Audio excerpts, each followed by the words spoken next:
Hello students, आज हम discuss करने जा रहे हैं फरवरी 2023 के फर्स्ट वीक से रिलेटेड कुछ करंट अफेयर्स। चलिए शुरू करते हैं। पहला क्वेश्चन है, the trade and technology council with India is the European union second such technology partnership after the first one with the. तो ट्रेड एंड टेक्नोलॉजी काउंसिल जो है वो इंडिया के साथ किया है किसने? यूरोपियन यूनियन ने। तो इससे पहले भी यूरोपियन यूनियन ने पहले ऐसा पार्टनरशिप किया था। तो कौन सी कंट्री के साथ उन्होंने किया था? इजराइल, ऑस्ट्रिया, यूएसए या फिर रशिया? तो इसका जो सही आंसर है वो है यूएसए। ठीक। सेकेंड क्वेश्चन है, researchers are using dash to study the fortress wall of Xi'an an Asian city in China. Xi'an करके एक एशियन सिटी है चाइना में, जैसे हमारे यहाँ पे हड़प्पा है उसी तरीके से। तो चाइनीज सिविलाइजेशन का एक ये बहुत ही इंपॉर्टेंट सिटी है। तो किस चीज का यूज कर रहे हैं रिसर्चर्स कि इसको स्टडी कर सके? तो ऑप्शन है आपके पास मुऑन्स, मेसॉन्स, पायोन्स या फिर न्यूट्रिनो। तो इसका जो सही आंसर है वो है मुऑन्स। अब मुऑन्स होता क्या है? ये एक अनस्टेबल सब एटॉमिक पार्टिकल है of the same class as an electron but with a mass around 200 times greater. Muons make up much of the cosmic radiation reaching the Earth's surface. Third question है, which of the following is an example of credit rating agencies? आपको पता है कि credit rating agencies होते हैं market में। तो India में भी है और इंटरनेशनल लेवल पे हर कंट्री का अपना अपना है। तो जो ये क्वेश्चन पूछा जा रहा है वो इंटरनेशनल लेवल पे पूछा जा रहा है कि आपके ऑप्शंस है Demotech, Fitch, Standard and Poor, Moody या फिर ऑल ऑफ दीज। तो ये जो है इसका जो सही आंसर है वो है ऑल ऑफ दीज। ये जो सभी नाम जो दिए गए हैं ये आपके क्रेडिट रेटिंग एजेंसीज ही है। ठीक है। अब इंडिया के बारे में बात करते हैं कि इंडिया में कौन कौन से क्रेडिट रेटिंग एजेंसीज हैं। तो इसके जो आपके नंबर्स है ये देखिए, credit analysis and research limited जिसको केयर के नाम से जाना जाता है, CRISIL limited, investment information and credit rating agencies, Onicra credit rating agencies of India limited और SME rating agencies of India limited. ठीक है। तो ये आपकी इंडिया के क्रेडिट रेटिंग एजेंसीज के नाम लिखे हुए हैं। अब फोर्थ क्वेश्चन है वो है, the RBI has a central depository of information on large credits जिसको CRILC के नाम से जाना जाता है, database system where the banks report their exposure of dash and above which is used for monitoring purposes. तो जो आरबीआई ये central depository of information on large credits database system में कितने से ज्यादा या फिर कितने तक मॉनिटरिंग करती है, मतलब कितना पैसा इसमें अमाउंट है। तो देखिए 2 करोड़, 1 करोड़, 10 करोड़ या फिर 5 करोड़। तो इसका जो सही आंसर है वो है 5 करोड़।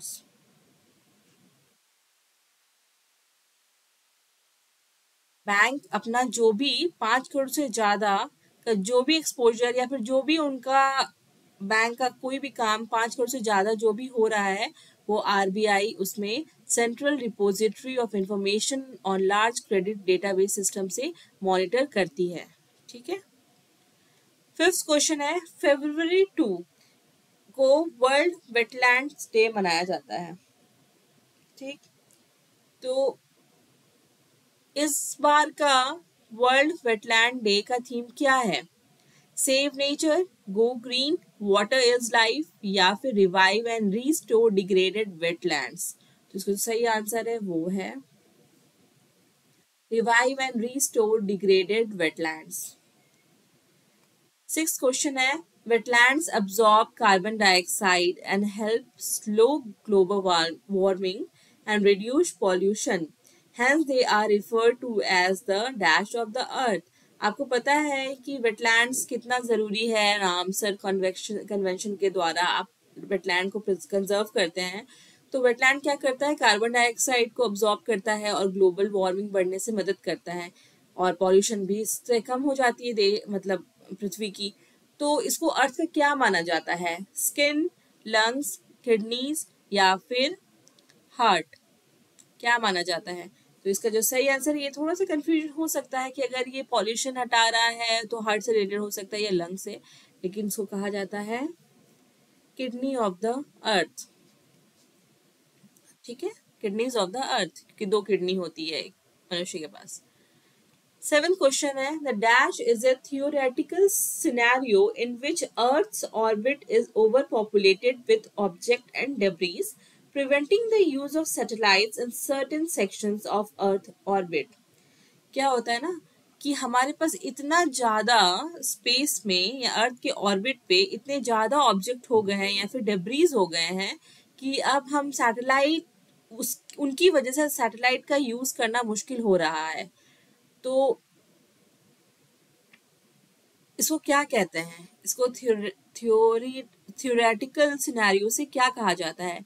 जू hypothesis, Fermi paradox, Kessler syndrome या फिर ड्रेक्स इक्वेशन। इसको कहा जाता है केस्लर सिंड्रोम।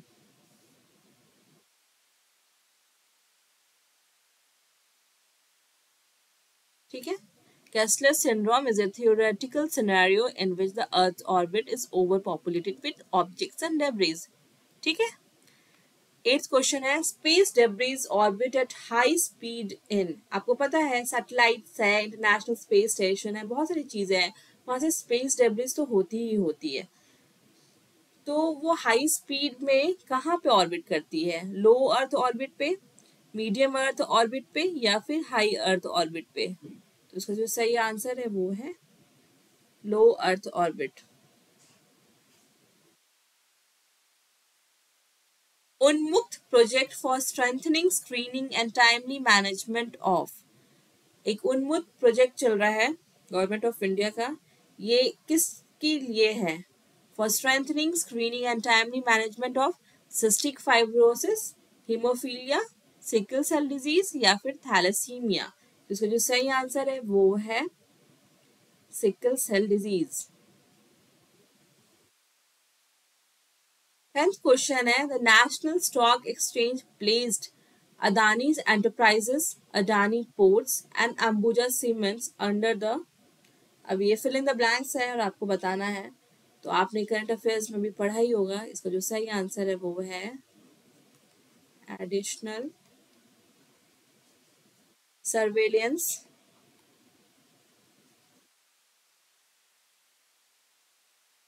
मैकेनिज्म। इसको एएसएम के नाम से भी जाना जाता है। इसका सही आंसर है एएसएम। ठीक है,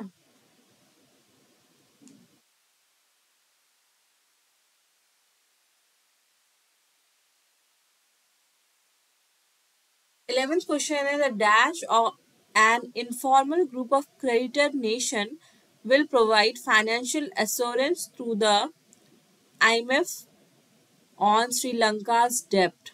अब देखिए, श्रीलंका में ऑब्वियसली इकोनॉमिक क्राइसिस चल रही है, तो उन्होंने आईएमएफ से कर्जा लिया था, डेब्ट लिया था, लेकिन वो लौटा नहीं पा रहे हैं उसको।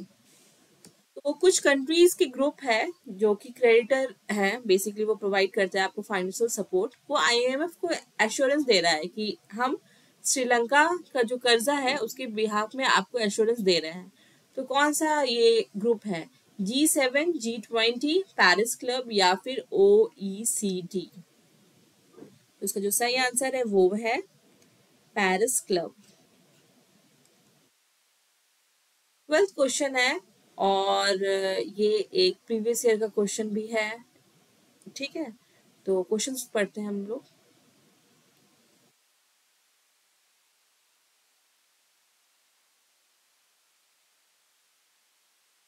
In terms of short-term credit delivery to the agriculture sector, district central cooperative banks deliver more credit in comparison to scheduled commercial banks and regional rural banks. One of the most important functions of DCCBs is to provide funds to the primary agricultural credit societies। तो इसका जो सही answer है वो है 2। इसमें जो जो स्टेटमेंट लिखा हुआ है इसमें थोड़ा सा मिस्टेक हो गया है, क्योंकि ये प्रीवियस ईयर क्वेश्चन है, तो इसको जब मैंने कॉपी किया है तो ये थोड़ा सा मिस्टेक हो चुका है। तो इसका जो सही आंसर है ये है कि जो DCCBs के बारे में बात कर रहे हैं वो क्या है? डिस्ट्रिक्ट सेंट्रल कोऑपरेटिव बैंक्स, ठीक है, कोऑपरेटिव बैंक्स है। तो ये जो है, ये का काम क्या है इसका? ये क्या काम करती है? प्राइमरी एग्रीकल्चरल क्रेडिट सोसाइटीज को फंड्स देती है। तो ये सबसे ज़्यादा ज़रूरी काम है डिस्ट्रिक्ट सेंट्रल कोऑपरेटिव बैंक्स का। और ये जो काम करती है वो short term delivery to the agricultural sectors, ठीक है, ये शॉर्ट टर्म क्रेडिट डिलीवरी करती है, ठीक। 13 क्वेश्चन है, with reference to urban cooperative banks in India consider the following statement, they are supervised and regulated by local boards set up by state governments. They can issue equity shares and preference shares. They were brought under the purview of the Banking Regulation Act 1949 through an amendment in 1966.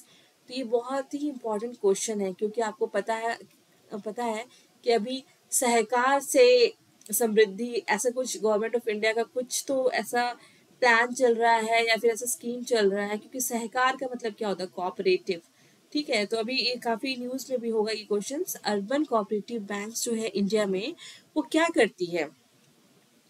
They are supervised and regulated by local boards set up by the state government और state governments. तो इसका जो सही answer है कि ये इसको कौन रेगुलेट करता है और सुपरवाइज करता है? इसको करता है RBI। तो पहला क्वेश्चन आपका गलत हो चुका है, ठीक है, पहला आपका गलत हो चुका है। सेकंड क्वेश्चन है, दे can issue equity shares and preferences shares. तो ये बहुत इंपॉर्टेंट है, मुझे भी थोड़ा कंफ्यूजन हो गया तो मुझे भी थोड़ा सा जानना पड़ा। तो हाँ, ये they can issue equity shares and preferences shares, तो ये सही हो गया आपका, ठीक। अब है, they were brought under the purview of Banking Regulation Act 1949 through an amendment in 1966। तो ये भी सही है, ठीक है। तो जो सही आंसर है वो है 2 and 3, ठीक। तो ये प्रीवियस ईयर का क्वेश्चन है और आप देख सकते हैं कि किस तरह के क्वेश्चंस पूछे जा रहे हैं एग्जाम में। 14th क्वेश्चन है, Indian Navy has sign an agreement with dash for armed autonomous boat swarms under sprint supporting pole vaulting in R&D, ठीक है। तो इंडियन नेवी ने हाल ही में साइन किया एक agreement for armed autonomous boat swarms. तो क्या होता है ना कि आप इस तरीके से अपने देश में ही आप मेक इन इंडिया वाला प्रोजेक्ट को आप आगे बढ़ाते हैं कि हमें बाहर से खरीदना ना पड़े। तो स्प्रिंट के नाम से है ये। तो किसके साथ उन्होंने एग्रीमेंट साइन किया है? Globetech India, Mazagon Dock Ship Builders, Hindustan Shipyard Limited या फिर Sagar Defence Engineering Private Limited. तो इसका जो सही आंसर है वो है Sagar Defence Engineering Private Limited. 15th question है, headquarter of International seabed Authority. International seabed Authority का हेडक्वार्टर कहाँ है? श्रीलंका, जमाइका, साउथ अफ्रीका या फिर जिम्बाब्वे। इसका जो सही आंसर है वो है जमाइका में। International seabed authority has officially designated India as a pioneer investor, ठीक है। 16th क्वेश्चन है, which of the following is an example of common law countries. Common law countries के एग्जाम्पल्स क्या क्या है? Canada, Australia, India, US, England या फिर इनमें से सभी। तो इसका जो आंसर है वो है ऑल ऑफ दीज। और क्यों कहा जाता है इनको कॉमन लॉ कंट्रीज? क्योंकि आप जब एक बार गौर से देखेंगे तो आपको पता रहेगा कि जितने भी कंट्रीज हैं ये सब कॉलोनाइज थे ब्रिटिशर्स के द्वारा, ठीक है। तो ये सभी कॉलोनाइज थे। तो यहाँ पे कुछ तो है जो कॉमन है, क्योंकि आपको पता है कि जब इंडिया के बारे में आप कॉन्स्टिट्यूशन में देखते हैं तो हमारा जो 1935 का जो एक्ट है उससे हमने काफ़ी सारा पोर्शन अपने कॉन्स्टिट्यूशन में लिया है। तो इसीलिए ये सारे ही इसके एग्जाम्पल्स हैं। 17th क्वेश्चन है, हु इज द जज मीन्स। आप हमेशा इस तरह के मतलब टर्म्स का यूज देखेंगे न्यूज़पेपर्स में या फिर आर्टिकल्स में। तो पोस्ट जजेस का मतलब क्या होता है? चीफ जस्टिस, रिटायर्ड जजेस, सीनियर जजेस या फिर रिफर टू द जजेस who are rank lower in seniority. तो इसका जो सही आंसर है वो है डी।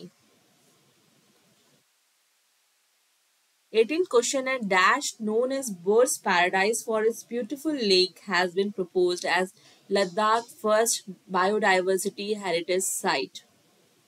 ठीक है, तो प्रपोज किया गया है अभी बायोडाइवर्सिटी हेरिटेज साइट के लिए। तो ऑप्शन है आपके पास तोंगलू, डायलोंग विलेज, माजुली या फिर याया सौ। इसका जो सही आंसर है वो है याया सौ। इसको बर्ड पैराडाइज बोला जाता है for its beautiful lake has been proposed. ठीक है, अभी प्रपोज किया गया है, अभी सेलेक्ट नहीं हुआ है। और biodiversity heritage sites are areas that are unique ecologically fragile ecosystem having a rich biodiversity. There are 36 BHS in India. Mahendragiri Hill, Odisha is the last BHS added in 2022। ठीक है, 19 क्वेश्चन है red sandals या फिर Pterocarpus santalinus, ठीक है, also known as red sandalwood, is a species found in southern dash of Andhra Pradesh. आपने Pushpa movie देखी होगी, तो रेड सैंडल्स या फिर रेड सैंडलवुड के बारे में ही वहां पे डिस्कस हो रहा है। उस पूरे पेड़ में जो भी वो तस्करी करते हैं वो रेड सैंडलवुड का करते हैं। तो किस तरह के रीजन में ये उगाया जाता है? Tundra forest, tropical dry deciduous forest, tropical rain forest या फिर टेम्परेट फॉरेस्ट। तो इसका जो सही आंसर है वो है tropical dry deciduous forest. 20th question है exercise Tri Shakti Prahar is a joint training exercise involving the army, air force and CAPF to practise battle preparedness of security forces. It just held in. अभी ये try Shakti प्रहार exercise हुआ है जहाँ पे army, air force और CAPF के पर्सनल जो है वो प्रैक्टिस कर रहे हैं। तो आपको पता है CAPF में क्या क्या आता है, इसके लिए आपको मेरे वीडियोस में जाना पड़ेगा। ठीक है, तो अभी अभी ये कहाँ पे हुआ है ट्राई शक्ति प्रहार? तो इसका जो ऑप्शन है Tamil Nadu, Andaman and Nicobar island, north Bengal और उड़ीसा। तो इसका जो सही आंसर है वो है नॉर्थ बंगाल में। 21st क्वेश्चन है a mother in Brazil recently gave birth to a 2 foot tall baby weighing 16 या फिर LB या फिर 7.3 kg। The condition that creates gigantic bodies is known as gigantism, macrosomia, acromegaly या फिर minisomia। तो इसका जो सही आंसर है वो है मैक्रोसोमिया। 22nd क्वेश्चन है Das Kapital is written bye.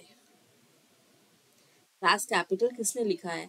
Adam Smith ने, व्लादिमीर लेनिन ने, इमैनुअल कांट ने या फिर कार्ल मार्क्स ने। इसका जो सही आंसर है वो है एक बहुत ही फेमस जर्मन फिलोसोफर, इकोनॉमिस्ट, जो कि है कार्ल मार्क्स। 23rd क्वेश्चन है process by which a company which is already listed on an exchange issues new shares to the investors or the existing shareholders, usually the promoters is known as। आपको पता है कि हाल ही में अदानी को जब Hindenburg ने कहा कि उस तरीके से ये शॉर्ट सेलिंग कर रहे हैं और ये सब न्यूज आई, उसके बाद अडानी एंटरप्राइजेज ने FPO करने की घोषणा किया, जिसको कहते हैं फॉलो ऑन पब्लिक ऑफर। ठीक है, इसमें क्या होता है, ये एक प्रोसेस होता है by which a country which is already listed on an exchange issue new shares to the investors और the existing share holders, usually the promoters. ठीक है, तो इसको क्या कहते हैं? FPO।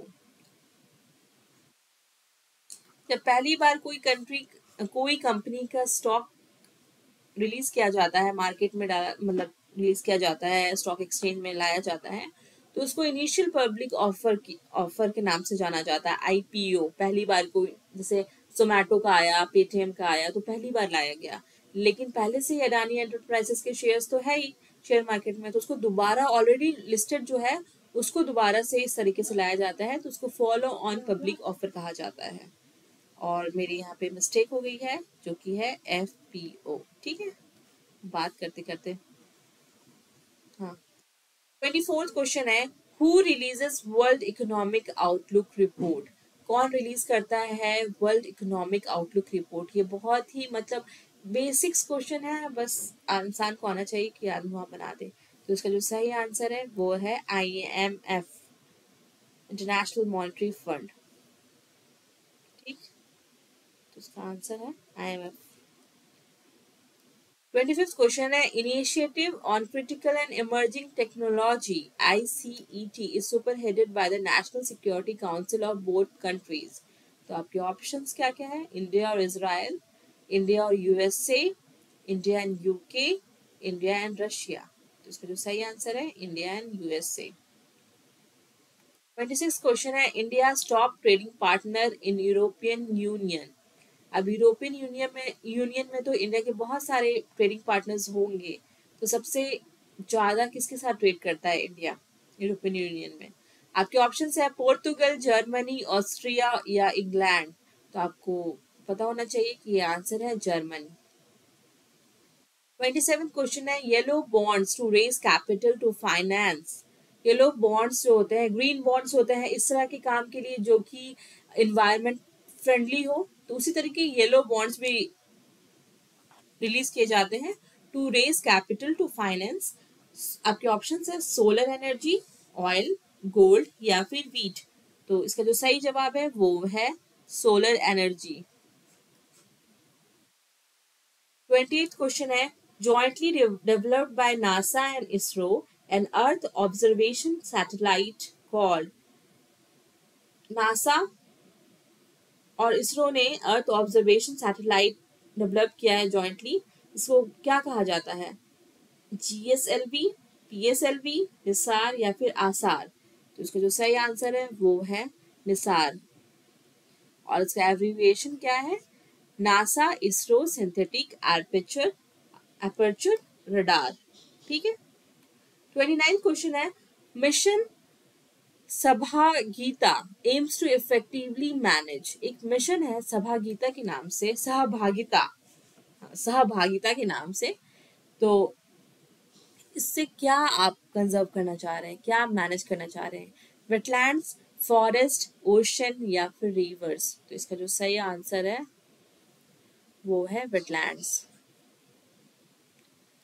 30th क्वेश्चन है, PM roles out dash ethanol blended petrol इन 11 states या फिर यूनियन टेरिटरीज। तो अभी हाल ही में PM ने शुरू मतलब बोल दिया, आपको अलाउ कर दिया है स्टेट्स को, 11 स्टेट्स और यूनियन टेरिटरीज को, कि आप इतना percent ethanol blended petrol use कर सकते हैं। तो क्या है परसेंटेज? 30%, 20%, 10% या फिर 5%। तो इसका जो आंसर है वो है 20%।